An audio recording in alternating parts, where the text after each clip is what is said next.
Escalating tensions between the U.S. and Iran are raising fears of conflict in the Middle East. And that's after Iran said it would avenge the killing of its top military commander, General Qasem Soleimani. It also accused the U.S. of state terrorism.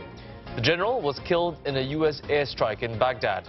He was head of Iran's elite Quds force, the international arm of the Islamic Revolutionary Guard Corps, and he was regarded as the architect of Iran's influence in the region. Now, for more repercussions of heightened tensions between the U.S. and Iran, we're speaking to Ross Feingold, an Asia political risk analyst, and he joins us from Taipei. Ross, what do we know about Soleimani and why his influence was so far-reaching in the Middle East? Well, that's really the key. He's not just a military leader domestically within Iran, which, although we tend to think of it as a theocratic society with a religious-based government, but the military and the paramilitary forces do play an outsized role in that society. And we saw that with the repression of the recent protests.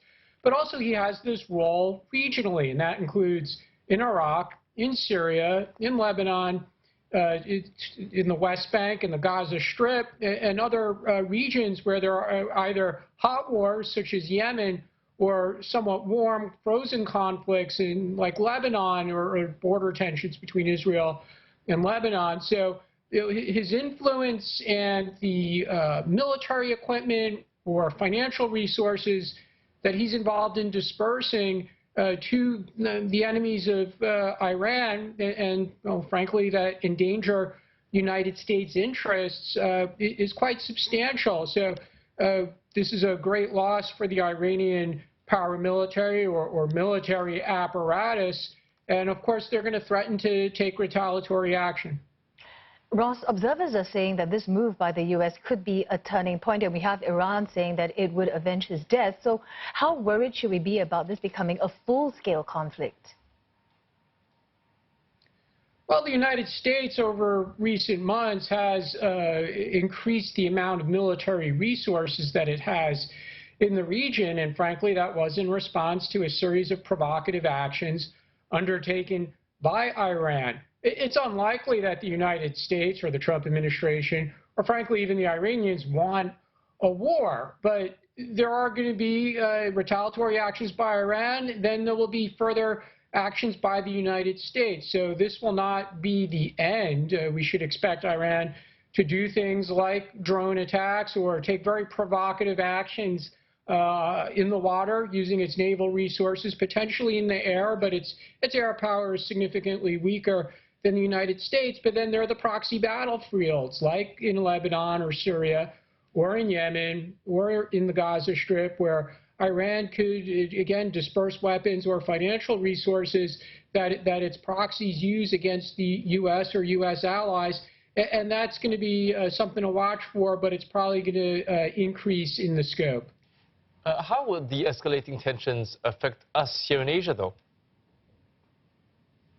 Well, it's difficult for a lot of Asian governments because some of them do have an interest in purchasing Iranian oil, and they had requested waivers from the United States when the U.S. was increasing sanctions scope over the course of the Trump administration. And countries significantly impacted by that include U.S. allies like South Korea and Japan.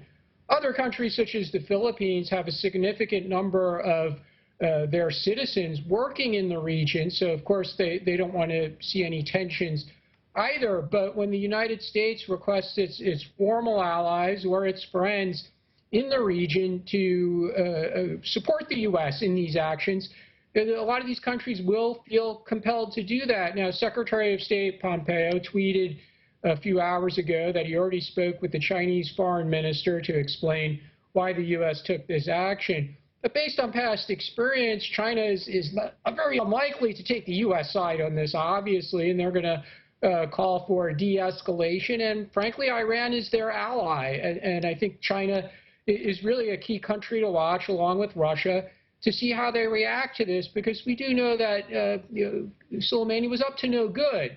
And even though the U.S. wants to sign this trade agreement, they will be looking for China to show that in this situation it doesn't stand on the side of provocative or aggressive military or terrorist actions that Iran was engaging in.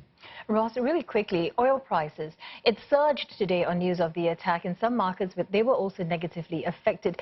Do you see this continuing affecting markets and prices?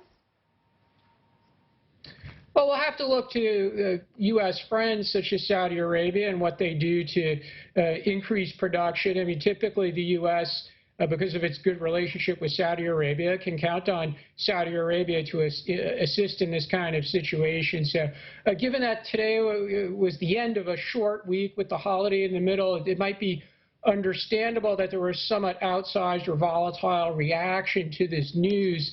So we'll have to watch this next week. But I would expect that the U.S. friends, such as Saudi Arabia, will, if necessary, increase production in order to maintain oil price stability. All right, thanks for your perspective, Ross Feingold, political risk analyst, speaking to us from Taipei.